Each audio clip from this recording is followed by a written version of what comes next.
My stepmother just introduced her fake son as the brand new heir. While I stood frozen on stage, everyone in the crowded Cross Foundation ballroom expected me to completely break down. They expected me to scream, beg, or desperately grab for the microphone right there.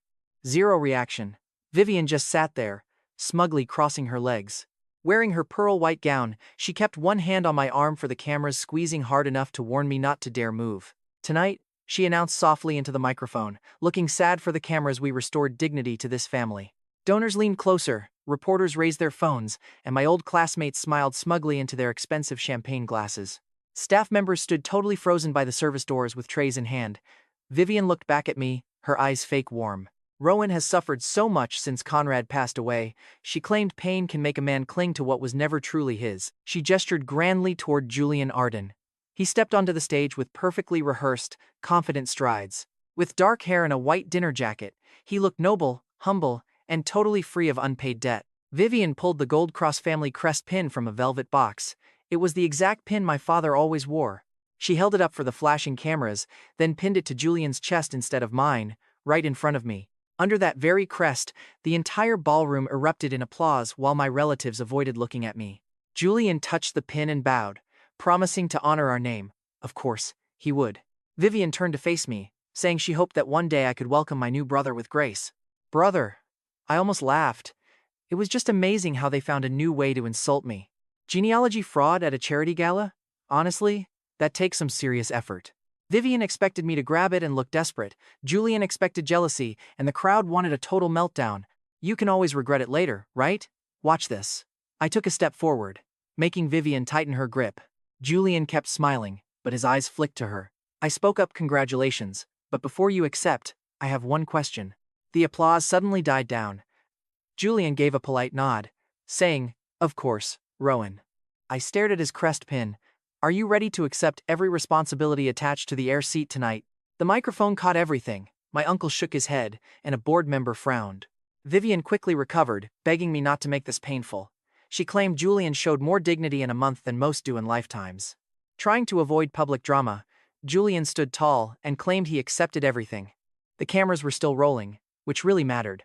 I stepped back and refused to smile. I was definitely not in the mood to help them. Vivian searched my face for any hint of fear or anger, but got absolutely nothing. Applause broke out once more as Julian bowed. Vivian put on her fake sad face, looking for sympathy after destroying my life. No thanks. I walked off stage instead of joining their picture. At the bottom of the steps, Nora Vale waited near the staff entrance holding a gray folder. Nora was the main foundation accountant.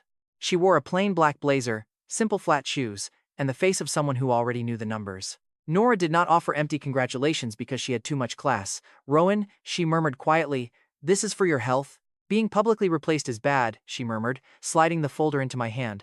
But this is actually worse. Inside were late payment notices, angry donor letters, payroll flags, and the official heir document Vivian planned to sign tonight. Nora pointed to the bottom line. If he signs as the official heir tonight, she whispered, this massive debt becomes his problem. Oh, poor guy. You have to laugh because he thought he won, but Vivian just handed him a massive bill. The party did not stop just because my stepmother pulled off a live adoption scandal. Waiters resumed serving drinks. Music started back up, donors returned to their wine, and reporters huddled to share footage on their phones. Everyone pretended they did not just watch my stepmother erase my entire life with a velvet box. Vivian kept Julian front and center, posing with her hand on his shoulder, making sure the crest pin caught every camera flash. Soon she spotted me by the staff curtain, marching over with her new golden boy right next to her. With a reporter close behind, Vivian called out warmly for the whole crowd to hear, inviting me to join their family photo. I stared at the grand backdrop, looking at our gold crest and the words reading legacy through service. My father chose those words before she turned them into a joke.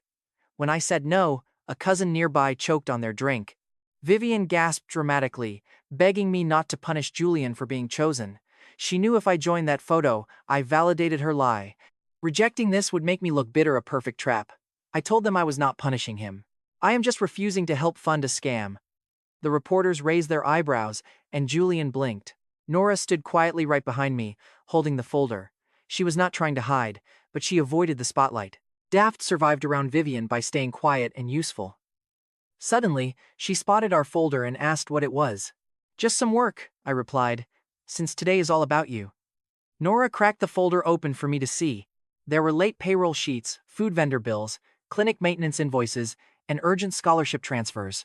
All of it came from the public office. Vivian ran by secretly using my private approval to cover her debts. Those gaps were far too familiar. I paid the staff myself when Vivian blamed it on administrative errors.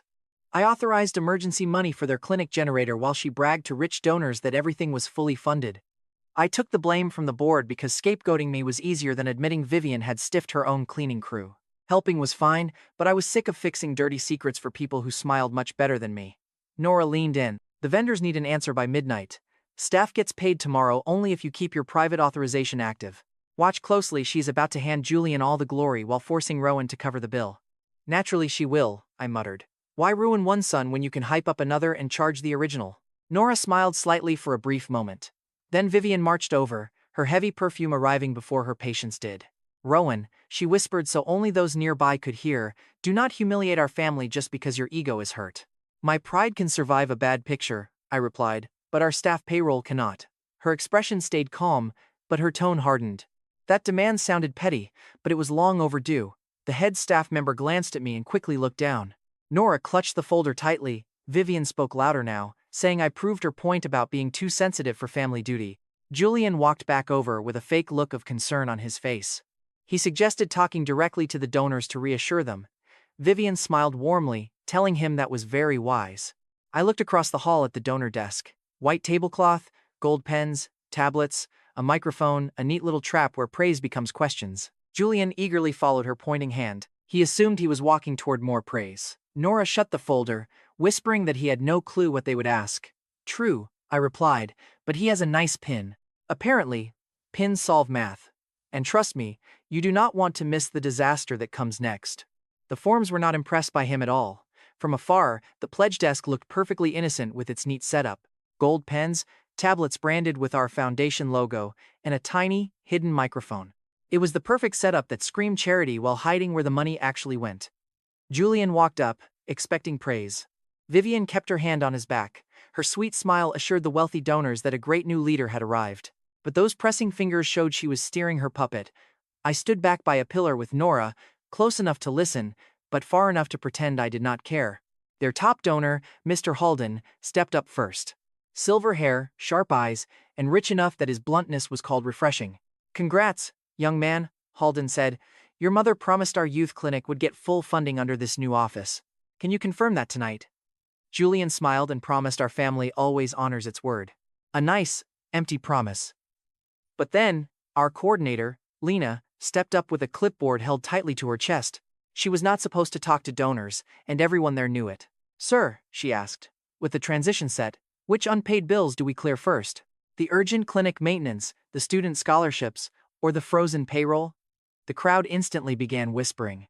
Julian stared at her clipboard, then desperately glanced at Vivian. That was his fatal mistake. Seeking approval before speaking showed everyone who really held the power. Vivian laughed, telling Lena this was no time for staff complaints. Lena looked down but noted the vendors needed answers by midnight. Suddenly, Mr. Halden stopped smiling. Julian grabbed the microphone, stammering that all departments would get proper funding. But which one first? Lena pressed. His fingers squeezed the microphone stand tightly. You could tell he realized that fancy pin did not come with a script. Vivian glared directly at me. Rowan, she called out. If you told the staff to ruin Julian's night, stop it. Instantly. All eyes turned to me. When reality finally showed up, she slapped my name on it. I raised both hands. I did not tell anyone to ask the new heir what he actually accepted. I figured his fancy new title came with reading comprehension. Beside us, a waiter turned his face toward the wall. Nora kept her face completely blank, but I caught her tiny quiet gasp of laughter. Julian went red. He told me he understood this was hard for me, but he was not afraid of responsibility. Good, I replied, then pick one. Instantly, the donor desk fell silent. Halden glanced right down at Lena's clipboard. Is there a staff relief fund? I asked. Vivian's eyes sharpened. It is simply a timing issue. Rowan always exaggerates tiny delays when he wants to look useful, she said. That word slashed right through my professional pride before I could brace myself. Useful. For years, she called me difficult when I caught problems early, and selfish when I refused to hide them. She called me unstable for saying staff should be paid before flowers. But when my private money saved her, she called it family unity. I stayed silent. Answering would make this all about me. I turned to Julian. The coordinator asked you a question. You accepted every duty with this seat on camera. It was a pretty shiny moment.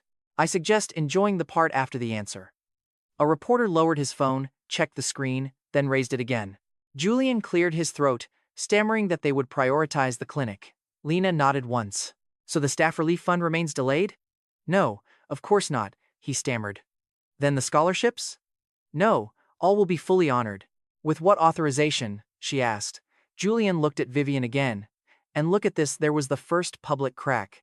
Vivian stepped right between him and the microphone, declaring this is not a budget review, but a family celebration. Halden's face shifted. He was told the Heir office had secured coverage. If Vivian was turning soft, it had. Rowan has simply chosen tonight to turn our private pain into a political weapon. The staff froze, and Nora held her folder tight. I looked at Julian. You should probably ask her for a briefing before the very next bill arrives. Vivian guided him away before Elena could ask another question. Behind her, Halden quietly asked an assistant for the clinic pledge file. I was the first owner, not the last. Vivian did not run when that initial crack showed up. She moved the fight to the press alcove near the west wall where the lighting was flattering and the family crest repeated on the backdrop. She positioned Julian one step ahead of me so the crest pin caught every single camera flash.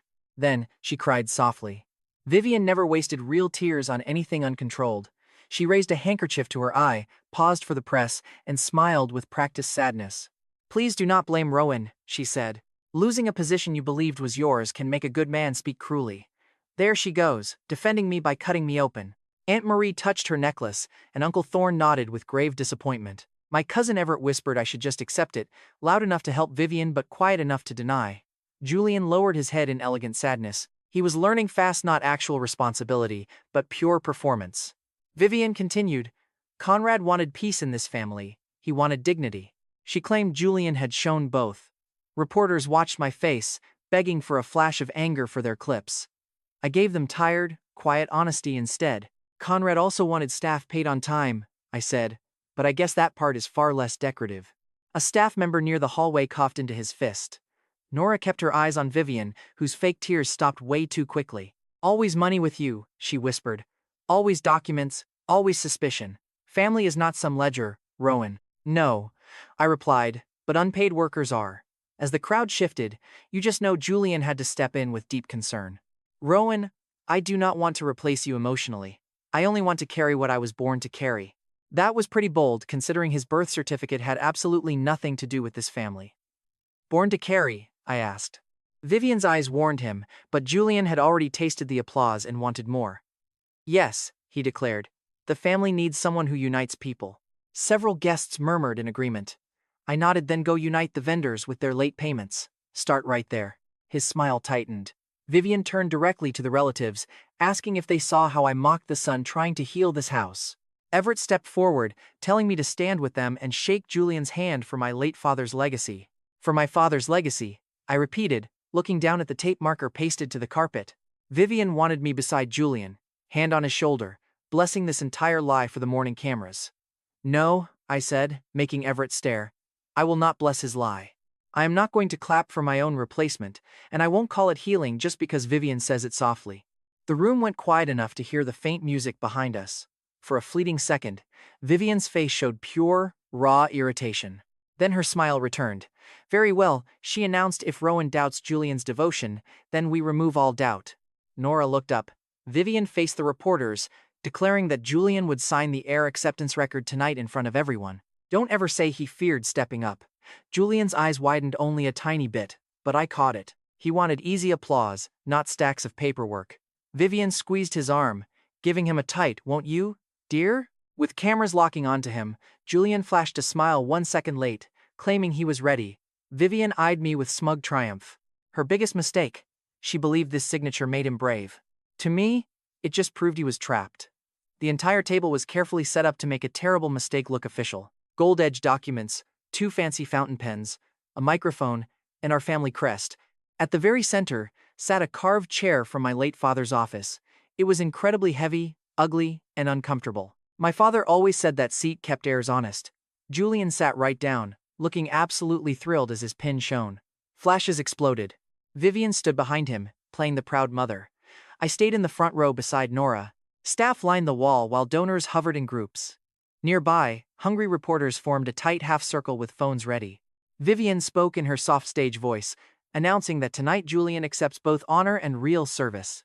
Julian leaned into the mic, declaring he would protect every person under our family name. The crowd loved it. A few guests applauded. Nora shot me a quick look, and I muttered that his promise sounded pretty expensive. She looked down, shaking slightly. Vivian slid the document right before him. She asked if he would affirm the commitments of the office, and he quickly agreed. Then our secretary, Mrs. Pell, reached for the mic. She had worked for my father for 19 years. Vivian only tolerated her because firing her would look incredibly suspicious. Speaking for the record, Mrs. Pell announced a staff clarification was needed before signing.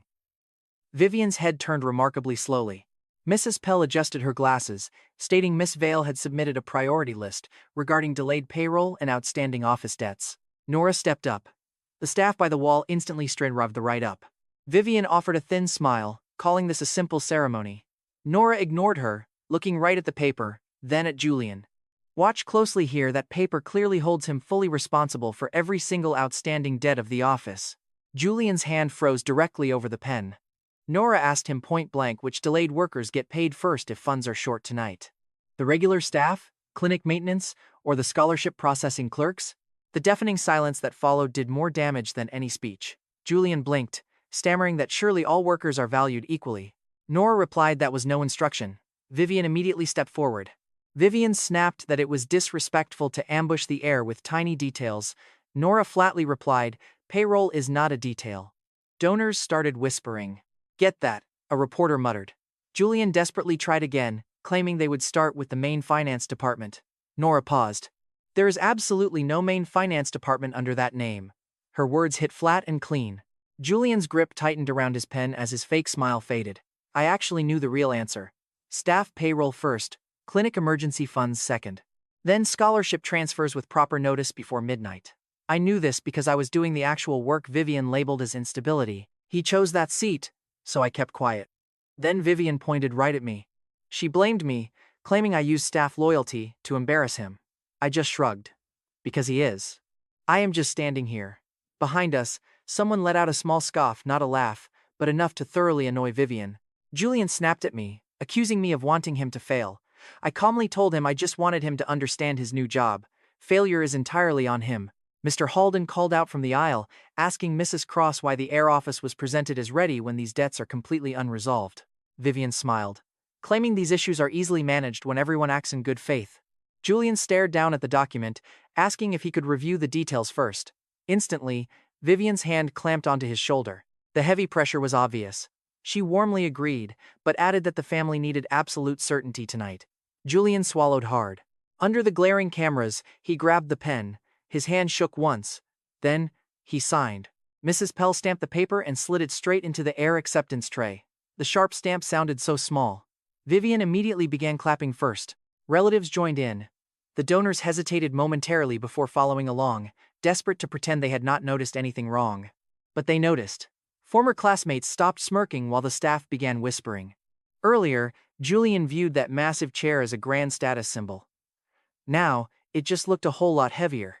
Once he signed, Vivian tried to usher everyone back to the champagne, but the reception had already changed. People gathered in tight groups now. Donors quietly demanded files from assistants. Reporters compared names. The staff spoke in low voices near the back hallway. Julian stood by the acceptance table, constantly fidgeting with his family crest pin. Myra Say from the Children's Clinic Board walked up with Mr. Halden, holding a tablet displaying their winter funding pledge. Myra confronted Julian, reminding him that his mother publicly promised Crosshair would secure the youth clinic heating before the first frost. She asked who was coordinating, and Julian instantly grinned. A clinic sounded easier than parole, so he quickly muttered their standard speech about youth wellness. Myra just waited. Julian threw out empty buzzwords, but he clearly had zero actual answers. Vivian stepped in smoothly, claiming Rowan has always been emotional about the program. I folded my arms and muttered that freezing kids tend to make people emotional, instantly drawing interested looks from several wealthy donors. Lena stepped out from the back hallway, bringing kitchen supervisor Tomas right behind her. Tomas was still in his apron, looking ready to dive under a table as Lena warned Vivian that vendors kept calling. They wanted to know if the emergency bridge funds still applied, but Vivian kept her smile plastered on. Vivian claimed they were handling it, but Tomas instinctively glanced at me. a tiny look the whole room noticed. Then other staff members quietly looked over to me, checking for the one person who actually got things done before. Julian noticed their glances and his expression soured, his pride utterly shattered, as he aggressively stepped forward. Julian demanded they talk to him as the official heir, but a nervous Tomas just swallowed and looked down at his hands. He asked if they should tell the cleaning staff their back pay is coming tomorrow, before Vivian quickly cut in. Vivian snapped that it was internal, but a nearby donor countered that it mattered if the heir was involved. You can feel the tension spike. A whole ballroom of donors just realized this beautiful charity had a dark back room. My cousin Everett suddenly slid next to me, whispering that I should quietly fix this mess to protect our name. I stared back, reminding him he avoided me all night, making him flush and mutter it was complicated. I told him it was barely 3 feet, silencing him before Aunt Marissa warned me that my father hated public scandals. I told her to start with payroll, just as Nora stepped up holding an open folder. Nora quietly revealed the payroll can be saved if they do not touch the restricted bridge funds. Vivian glared. Vivian snapped that it was none of her business, but Nora held her ground, insisting it affects people's wages. I stepped in, declaring that this concerns actual people working tonight who expect to be paid, causing the nearby staff to freeze in dead silence. I instructed Nora to keep the payroll secure and block any funds requested for Vivian's photoshoot costs. Contracted vendors get notified by midnight, while cleaning services get partial emergency funds without draining the payroll. Nora nodded, leaving Julian staring in disbelief, as he barked that only he has authority to sign as heir. I agreed he signed for public blame, prompting him to glare and ask about me, while I stared at his crest and mentioned my other keys. Vivian quickly laughed it off, claiming Rowan loves making empty threats to feel important, though her voice shook with rage. Nora shut her folder as Vivian glared at her, flashing the venomous smile she reserved for people she wanted fired. Vivian softly threatened to review Nora's department for causing this confusion, causing a nearby staff member to gasp in shock. Since Vivian could not handle the actual truth, she targeted the innocent person holding the records. I stepped protectively in front of Nora, causing Vivian's wicked smile to widen as she locked onto her target. Vivian waited until the main crowd cleared out near the staff hallway, before attempting to completely break Nora's spirit. She loved having a small audience around to pressure her victims, but not enough to expose her cruelty.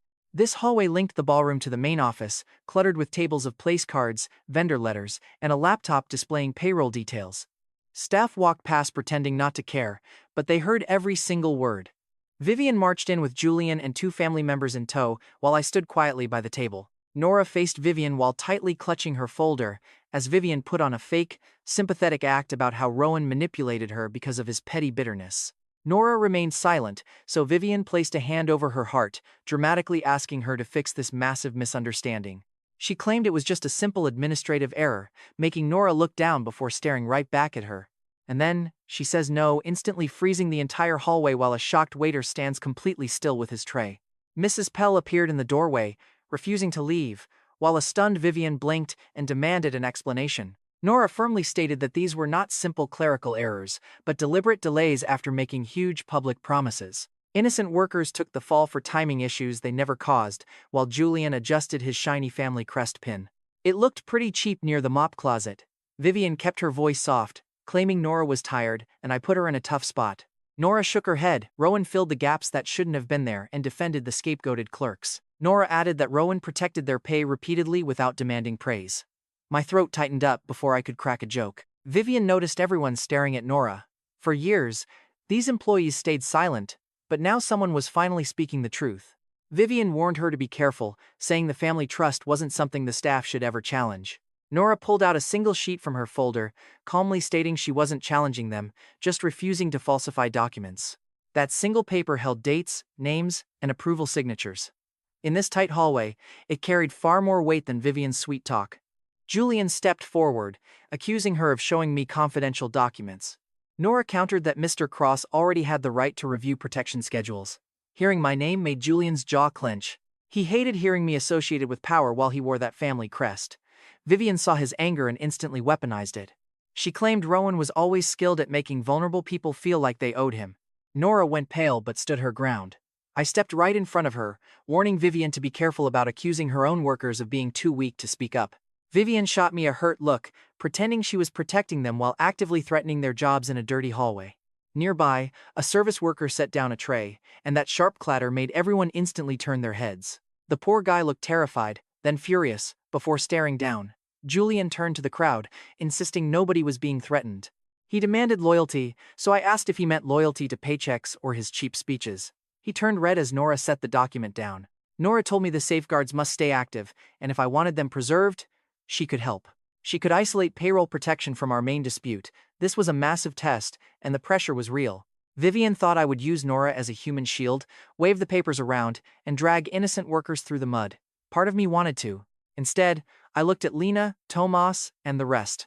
I told them no staff records would get dragged into this fight tonight, and payroll was safe. We would prioritize vendor contracts, and Nora wouldn't be the scapegoat for Vivian's terrible choices. Nora visibly relaxed, and Vivian absolutely despised it. She sneered, asking why I spoke like I still belonged in this family. I told her I didn't need to belong here to protect the very people she constantly treated like garbage. The hallway went dead silent. The staff traded glances, and one even gave me a slight nod. Julian glared at both of us. Green with envy, he absolutely hated that a quiet accountant trusted my word far more than she trusted him. Vivian's elegant mask slipped just a fraction. In a low, threatening hiss, she told Nora her system access would be reviewed tomorrow. I dared her to do it on the record, and she just smiled, whispering that maybe she would.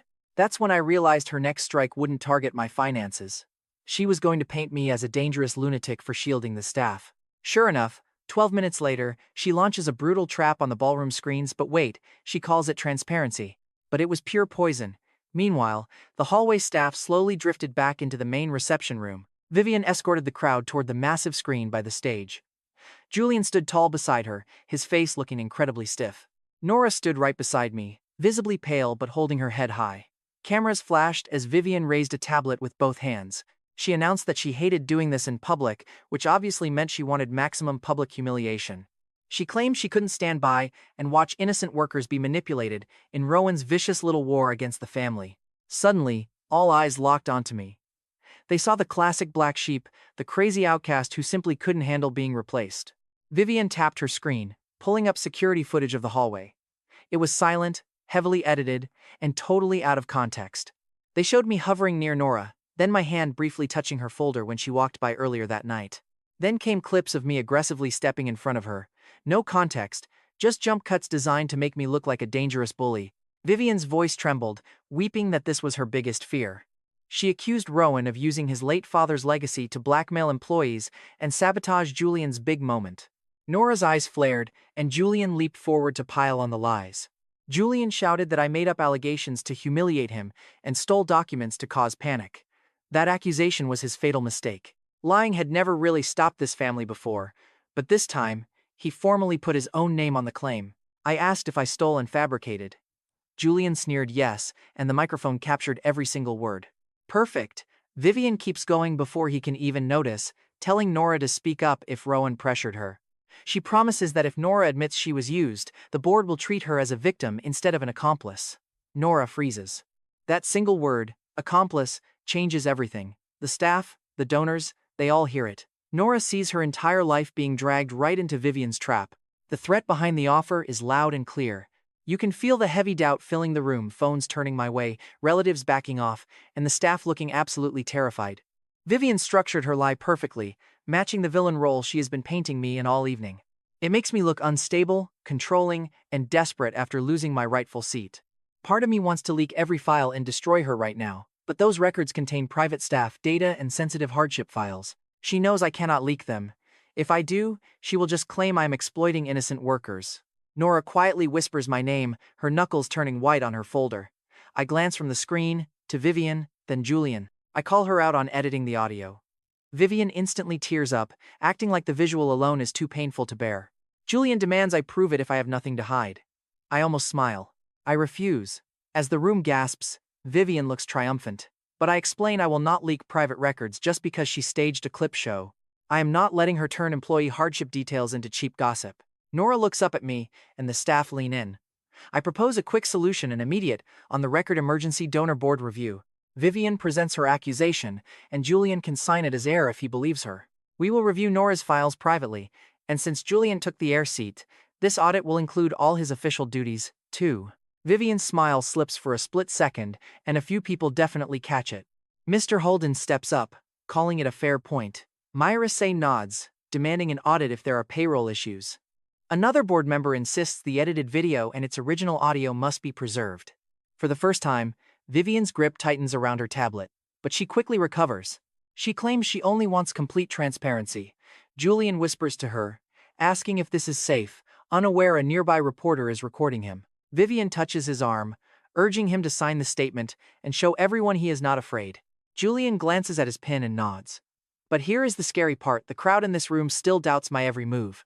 Nora is in deep trouble, the staff is terrified, and Vivian has painted me as a threat before I can even clear my name.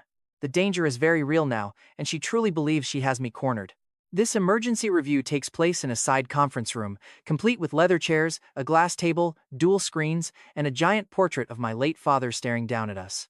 But Vivian still treats it like a trial. Board members pack the seats while eager reporters crowd right outside the open double doors. The staff huddle close enough to overhear everything but far enough to avoid blame, while Nora waits silently at a side table. Mrs. Pell sits nearby as Vivian suspends Nora, leaving her folder sitting right on the glass.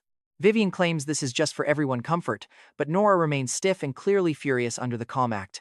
Julian sits at the head of the table because Vivian insists the new heir must look brave. That gold pin sits bright on his chest. He nervously touches the pin, then drops his hand. I stand opposite him, watching. Vivian wants me on my feet to make me look like the accused. I let her have that visual for now. She claims she only called this review out of love for the foundation. She states she cannot let jealousy threaten their staff or the kids, looking directly at me with teary eyes. She tells them I suffered but have no right to sabotage my brother, while Julian stares down at the paperwork. The title is simple: a formal heir complaint, declaring that Julian, acting as their accepted public representative, demanding an investigation into my alleged sabotage and staff manipulation. It also locks in his authority over heir duties, despite Samek supposedly accusing me of taking the seat. Vivian pushed him to do this, needing him brave enough to be useful but clueless enough to stay safe. Julian signs it with a flashy signature. That probably comforts him for about 3 seconds. Mrs. Pell stamps it and hands copies to the board chair, Mr. Axton. He is a dry, analytical man whose voice makes everything sound pre-approved. He addresses me directly, asking if I object to stepping back during the review. Vivian's greedy relatives leaned in close, praying I would just refuse. They wanted to see unstable Rowan blow up, but looking at Nora, she didn't expect some grand speech from me. She trusted me to make the smart play. I agreed to step aside temporarily, provided the board reviewed Julian's entire new workload. Vivian's eyes narrow as Acton slowly pauses. Exactly. Since she claims I made up these duties to sabotage her precious son, let the board verify if they are real. And if they are real, our brand new representative has to answer for them. Myra immediately backs me up, and Halden agrees. Vivian panics, looking between them, insisting they are only here to look at my misconduct. I shoot back that we are especially the kind involving fake invoices. Donors squirm, and a staffer gasps outside the room. Julian panics, whispering for his mother. She just tells him to answer with confidence. Acton adjusts his glasses, starting the interrogation of our new heir representative. Julian tenses up. Grabbing the first page from Nora's verified folder, Acton notes the heir office is listed as the sponsor for 3 major public projects: the clinic heating, the employee payroll, and the North Ward scholarships. He demands Julian explain the priority order and exact funding sources for all of these commitments. And right here, the whole room goes dead silent as Julian freezes up, completely out of his depth. Honestly, keeping quiet is absolute torture right now. Julian stammers that the foundation values everything, but Acton coldly presses him for actual numbers and real sources. Instantly, he looks to his mother for help, and everyone in the room catches him. Vivian quickly jumps in, claiming Julian is just new to the terminology, but Acton dryly reminds her he literally just signed up. Smiling, she calls his role a mere symbol. Instantly, Julian's face falls as he realizes what she just admitted. He signed for real duty, she called him a prop. Acton flips the page, ready to see what this symbol actually accepted, and begins reading the massive obligations out loud. The first is staff payroll. Not some legacy or fancy crest, but actual wages for the people carrying trays day in and day out. People cleaning restrooms, filing endless paperwork, and taking calls. They put on happy faces for donors who do not even know they exist. Mrs. Pell calmly reads how their payroll was delayed twice. And the emergency funding? It was quietly paid by someone else entirely. Yet the heir office claimed full credit. Acton turns his cold gaze straight to Julian. He asks if Julian was told about these massive delays. Before Julian can speak, Vivian claims he understood the general spirit of the role. Acton shuts her down, repeating the question. The room gasps, and the donors finally start looking at Vivian with real suspicion. Julian swallows hard, admitting it was just ceremonial. The confession is absolutely devastating. Vivian instantly pulls her hand back as a reporter whispers frantically into a phone. Myra steps up, noting it might be symbolic to donors, but the actual documents prove full accountability. Julian desperately claims he had no idea. Nora sits up straighter, and Acton turns to ask for her timeline. Vivian tries to block her, screaming that Nora is currently under official review. The timeline matches the official logs perfectly. Nora stands up, refusing to waste time with a speech. She drops the 3 pages right in front of Acton, speaking with the absolute calm of someone who has waited forever for the truth to matter. January 8th, payroll delayed. January 9th, Rowan personally funded the gap because the Heir office stalled. March 5th, the clinic faced closure. March 6th, Rowan stepped in to keep the doors open. April 12th, innocent staff were blamed for scholarship delays that Vivian never even funded. Every single date hits like a hammer. Vivian tries to object, screaming that I am just a meddler. Oh, you love to see it. For the first time ever, someone finally shuts Vivian up in public. Outside, the staff look proud as they watch Nora calmly read the raw truth. In every single case, the staff were ordered to keep quiet about the massive delays. And in each case, Rowan's actions protected vulnerable people. Julian looks at me now, all his hatred replaced by pure confusion. He thought I was mad about some lost title. Now he finally sees the truth. He helped Vivian crush innocent people under a pile of lies. Vivian desperately starts crying again, asking if they even hear themselves. I call her out right there. She is praising him for buying loyalty, using cash and old access to make the staff dependent on him, then turning them against the grieving mother who tried keeping this family whole. Usually, a sob story like that would soften the room. This time, nobody budged. Holden scans the files. Myra goes cold. The staff stands dead straight. Vivian's fake tears just cling to her eyelashes. Everyone is watching her timing now. That is the issue with cheap acting. Once the crowd spots the theatrical switch, this entire fake performance falls completely flat. Meanwhile, Julian nervously touches his pin. Axton reads the next charge, the youth clinic heating pledge from the donor breakfast. He demands to know if it was funded, but Vivian just smiles, claiming it was in progress. She insists it was planned. Myra cuts her off. That is a no. The entire room suddenly shifts. Someone whispers, "She sold the pledge early." Vivian snaps her head around, furious. She claims she kept the foundation alive after Conrad died. But under my father's portrait, she suddenly looks tiny. The old rage rises. I look her in the eye and say she only kept the ballroom alive, while others did the actual work. Vivian absolutely hates my calm voice. She glares right at me. "Then prove it," she snaps. She challenges me to stop hiding behind the staff, use my supposed authority, and save the Cross name. Begging for salvation while pretending she did nothing wrong. Classic. As everyone stares, I grip the glass table. Vivian blinks, losing her cool completely. I tell her I will prove what matters, but I will never save their lies. Watch this. I do not pull out a dramatic box, put on a theatrical show, or wave some magical official paper. Our family keys are silent. That is why she underestimated them. I nod to Mrs. Pell. She opens a sleek black folder, sliding 3 documents onto the table, while Nora adds a protection summary. Axton leans forward. Donors edge closer, and reporters crowd the doorway with cameras raised. Vivian stares at that folder with pure disgust. Families like mine use complex truths to hide ugly secrets. I speak clearly. My father never left actual family control with the public heir. He split it before his death. As Vivian freezes, I point at Julian's pin, mentioning their fancy office.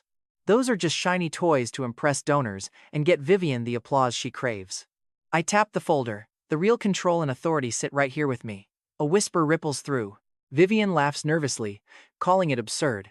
As Mrs. Pell slides the first document to Axton, it proves Conrad Cross secured this protective control structure 2 years before he passed away. Rowan Cross is the sole authority for all protected assets. Axton reads rapidly, his face slowly changing. Holden grabs a copy while Myra reads over his shoulder. Suddenly, our relatives stop looking at me and start avoiding Vivian. Julian recoils from the table. "You told me he had no control," he demands, turning to Vivian. She claims she did what was necessary, but Julian snaps back, panicking. The whole room hears his fear. I look at Julian. He has exactly 2 choices. You have to see this. Either he admits this whole heir reveal was a complete sham, or he keeps the title and takes the fall for all their massive debts. Julian turns pale as a ghost. Vivian jumps in, demanding how I dare corner him, but I simply shrug. I asked him a question, and he chose to answer on a live microphone. Let it spread. The fake heir bolts up, his chair screeching against the floor. He panics at Vivian, shouting that she promised Rowan was just bitter. He yells she lied about the paperwork. Vivian tells him to lower his voice, but he refuses. Touching the crest pin with shaking hands, he reminds her she promised he would be safe. Vivian claims she gave him a family, but he fires back that she only gave him massive liability. Brutal. She turns to the donors, crying that her only crime was protecting the legacy from a hateful son. Her ultimate lie. Before I can speak, Nora suddenly stands. Nora speaks up calmly. Workers were forced to wait while the rich funded their fancy ballrooms instead. Staff were warned to keep quiet. That is not love. That is corporate management hiding behind grief. Dead silence. That single truth gives everyone permission to finally stop pretending that Vivian's sweet act is harmless. Axton lays the papers flat. He declares that based on these records, the true authority belongs to Rowan Cross. Julian Arden's acceptance transfers absolutely zero control. This creates public accountability for tonight's claims. Stepping forward, I make it clear what changes now. Staff payroll stays fully protected. Legitimate donor obligations will be honored in priority order, starting with clinic wages. Fake pledges without funding confirmation are getting separated and reviewed. Plus, Vivian loses all protected access. Julian's access is cut off until the board reviews his lies. Meanwhile, Nora gets her access back. Staff names stay out of the press entirely. Axton glances at the board, and they nod. Mrs. Pell types it up. The screen changes. It is over. Vivian Cross protected authorization officially suspended. Vivian's phone buzzes. Looking down, for the first time tonight, she forgets to keep up her fake camera face. Then bam! She slams her hand down. You cannot remove me from my family. I shoot back. I am not removing you from family. I am removing you from the accounts you used to exploit us. Julian backs away from Vivian. For the first time tonight, the grieving widow and wounded saint masks are completely gone. You can see it in her eyes right here. She has completely lost control. She tries playing victim again, whispering for Rowan to come home and save the family name. Reporters lean in.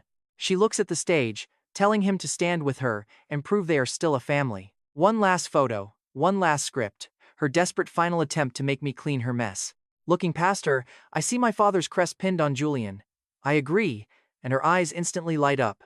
I grab the black folder. If she wants the stage, we are going to use it properly. Walking onto the stage a second time feels different, with the family crest still hanging there. The same crowd of donors, relatives, and reporters is gathered below.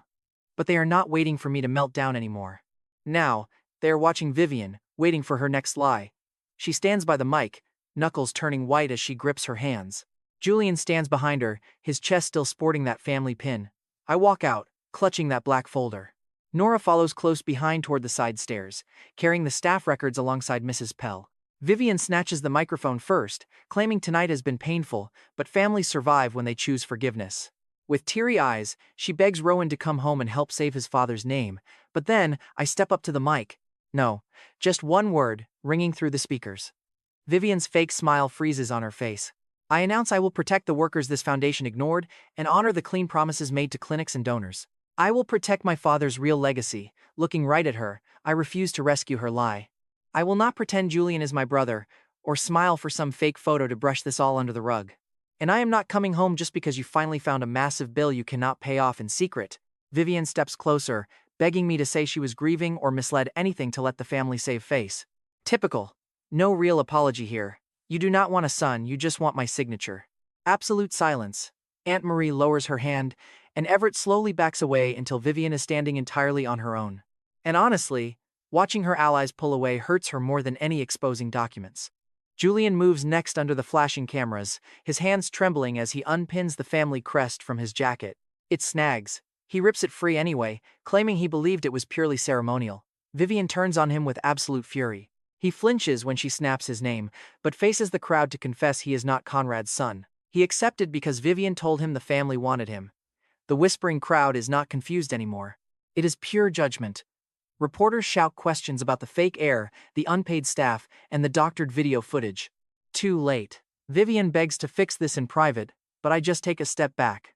No, you had your private chances and blew them. Axton takes the mic to announce the board decisions clearly. Vivian is officially stripped of access, Julian is under review, staff is paid, and donor funds are properly managed. Nora is fully restored. Not a single person applauds Vivian this time as she flees toward the side exit. The keycard scanner flashes red twice. Security looks over at Axton and then at me. I do not even smile. Guest doors, I tell her. She just stares at that red light. The woman who faked a family photo under our crest is now left totally alone beneath it, surrounded by screaming reporters. The staff lining the wall starts clapping first. Lena, Tomaz, Mrs. Pell, and Nora are joined by Myra and Halden. Soon, even the donors join the applause. The applause shifted. It spread through the crowded ballroom in a completely new direction. Julian dropped the family crest pin right by the microphone and backed away. I didn't touch it. Not a single chance. A reporter yelled out from the crowd, "Mr. Cross, are you taking the Heir seat back?" I stared at the carved chair. "No," I replied. "Let that chair keep its endless problems. I will take the work." Nora looked down and actually smiled. I stepped off the stage through the side stairs while the staff quickly made space for us. Nora walked right beside me. Reaching the bottom, she whispered that payroll clears tomorrow. "Good," I said. "Best news I've heard all night." Behind us, Vivian was being ushered toward the exit, desperately trying to answer 3 shouting reporters at once. Julian stood completely apart from her, his empty jacket showing 2 tiny holes where the pin used to be. Outside, the cold air hit my face. And honestly, it felt amazing. For the first time tonight, nobody was calling me unstable, jealous, or completely unwanted. No more putting on a fake smile. The very stage that tried to erase me just corrected itself in public. And I was finally done clapping for a family that only cared about me when they needed me to bleed in silence.